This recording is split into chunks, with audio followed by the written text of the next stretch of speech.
Hey guys, and good evening. Welcome back to what is going to be part one of lesson two in the Airbrush basics section before we move on to the intermediate and then the advanced.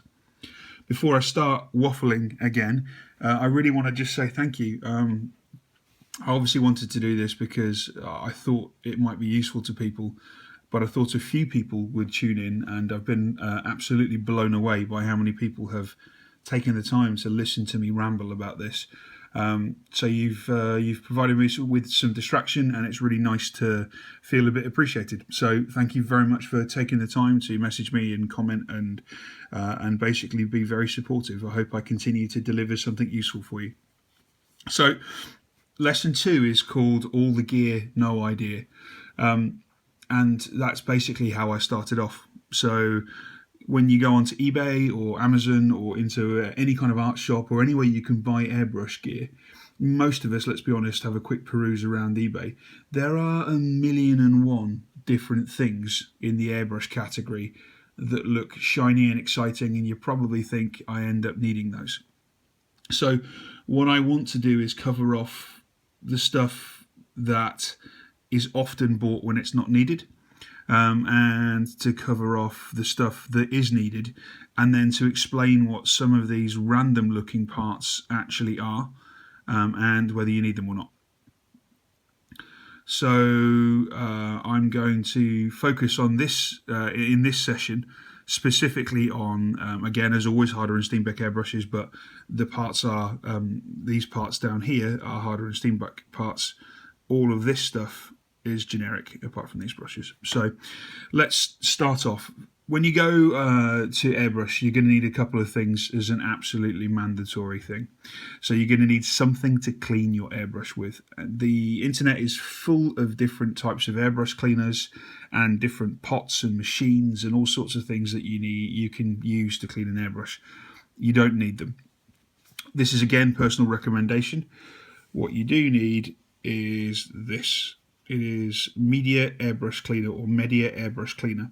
It comes in numerous different sizes, and it is amazing. It's basically a solution which doesn't damage your airbrush in any way, shape, or form, but it hates acrylic paint and oils and inks, and it just lifts them completely off the surface of the airbrush.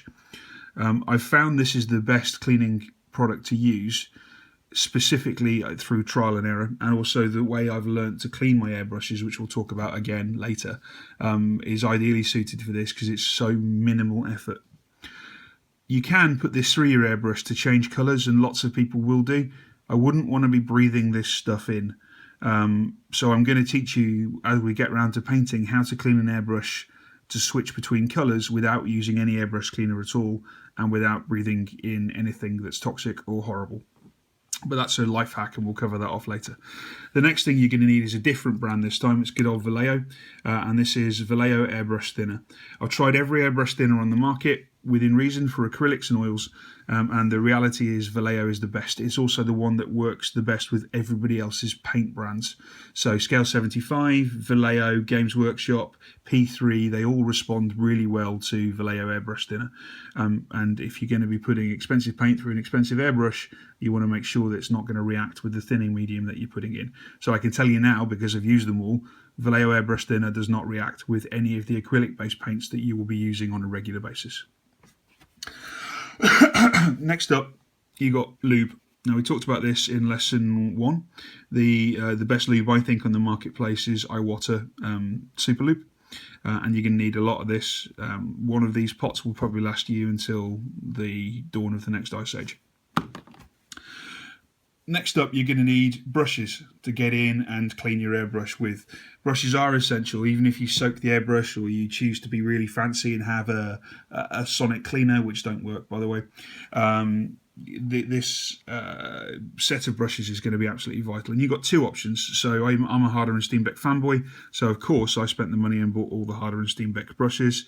They're lovely, but you can see by the handles of these just how many of them I've actually used. They are individual, they are curly, they are flimsy, and they are weak. My recommendation would be you do not waste £8 or £9 buying Harder and Steenbeck brushes. Instead, on eBay, you can find numerous sets that all look like this of different size airbrushes. And these are brand new airbrush brushes. These are brand new. They've just come through the post. All you do is you take a pair of your straight cutters and you just snip off the excess here, just down to the first set of bristles. You don't need this long sort of trimmed bit of metal here. It doesn't serve any purpose, and it actually stops you getting in and cleaning. So just use your straight cutters and snip those off. And these are, you know, £1, £2.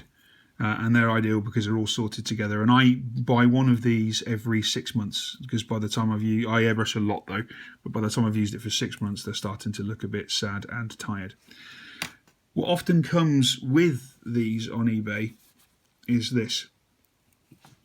I don't know what the hell this is. These are, well, I do know, but they serve no purpose. These are brush sets without the brushes on, and I think they must assume that somebody's stupid enough to try and ram these into their airbrush. And metal on metal through the airbrush body is a really stupid idea. So when you get these, they make excellent pieces of wire for basing, actually, reinforced concrete wire and stuff like that. But you do not need them for your airbrush, so we can get rid of those. Okay, what also often comes in these cleaning sets is one of these things, which is a bizarre looking tool, but when you unscrew it, it's quite savage actually, and this is called a reaming tool. And reaming tools are a tool that you will need, and they are a particularly valuable tool. It's worth spending as much money as you possibly can on a reaming tool, but the cheap ones do work pretty well. What a reaming tool is for is if you have a blocked nozzle, so if you have one of these, which is obviously the nozzle that we talked about yesterday. If you have a blocked nozzle, you can place your reaming tool. Oh, sorry, I need to do that on camera. You can place your reaming tool into the nozzle, and you basically wait gently until it comes out the top here, and you turn it in a circular motion, that you're screwing it in, but you're not screwing it in, you're holding it back and turning it. And all that does is it corkscrews out any paint that's trapped in the nozzle. So if you have been mixing your paints poorly before these videos, this is the tool that you need to clean out all the crap and give yourself a fresh start. A cautionary tale, guys, do not jam this in and turn it. These nozzles are super fine, and if you see here on this one, even I screwed up and I split it. That's £20 down the drain if you split one of these by cleaning it too hard. You can see it sliding through the crack there. So when you're using a reaming tool, you want to be gentle, and you want to touch it like a lover. Okay, so this nozzle I keep. I don't know why I keep it. It probably needs to go in the bin, but I keep it to remind me that I shouldn't be wasting money through ignorance. Probably one of the things that prompted this video set. Also, remember to screw it back in again. It seems obvious, but the amount of times I've stabbed myself quite severely with these is hilarious. This rather strange looking tool is a Harder and Steenbeck tool, and it's for replacing the O-rings and removing the O-rings from the body of the airbrush. You don't need it. Don't waste £12. I've never used it. I've got spare O-rings. I've never used one, and I've used my airbrushes for thousands of hours. What I would do is, if I had a problem with my airbrush or it needed a service, is I would send it back to the guys in Germany at Harder and Steenbeck. They will return it to you the same day in factory new condition. They're incredible. Okay, so we don't need this. This is a Harder and Steenbeck reaming tool. As you can see, it's a little bit fancier. It's an awful lot sharper, and it fits the nozzles better. I would recommend, if you're using H&S airbrushes like I do, that you use this one. Okay. So yesterday we talked about nozzles, or in the last lesson we talked about nozzles, and here you see the full pantheon of nozzles that you can buy and can get with an airbrush.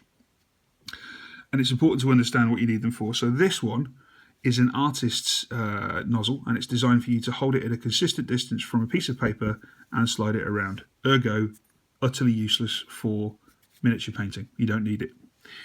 This is what you call a blunt, and this will allow you to do some fairly advanced spatter effects, and it's a very robust nozzle guard if you're going to be doing something outside or some mural work or something else. Again, utterly pointless when it comes to miniature painting. That leaves us with these two. Now, these two both serve a purpose for miniature painting. So this is the one that you get on standard pretty much with most H&S airbrushes. We talked about this one in the last lesson. And this is the variant that you would get on the Infinity or the more expensive airbrushes, and you can in fact buy for yourself. This is exactly the same as this. The only difference is this is what you call a pinch nozzle protector, or a pinch guard. And this allows you to pull your fingers across the front of the guard to remove any paint buildup. I prefer these ones, although I've bent 2 needles because I was careless putting it back in, and I prefer these ones because I can hold and pinch and back flush air and mix paint, and we'll talk about that later. They both work equally as well as each other. There is no point in buying one of these until you have mastered one of these, or unless this comes on your airbrush, but you can use either or, so don't be confused by those. One isn't better than the other, it's just personal preference. This last little piece here is a quick release from Harder and Steenbeck, but you get them on every type of airbrushes. It's not necessary to airbrush. A hose will screw to a hose, but in later lessons we'll cover off why this particular piece is worth having. All Harder and Steenbeck airbrushes come with these, but if you have a cheap airbrush, pick one up. We'll talk about air hoses and stuff in the next part of this, but there's different sizes that you'll need for different parts of the world. And this yellow cup that we talked about earlier is what you call a paint mixing cup, and this allows a nozzle to be pressed in and to not spray paint anywhere, and it will back flush it and it will mix the paint for you. Again, I wasted money on these. These are utterly pointless. Don't buy them because you can do that with your fingers just as well. Okay, I'm going to end this particular lesson now, part 1 of lesson 2, and I'll be back shortly with part 2 of lesson 2. Thanks for watching.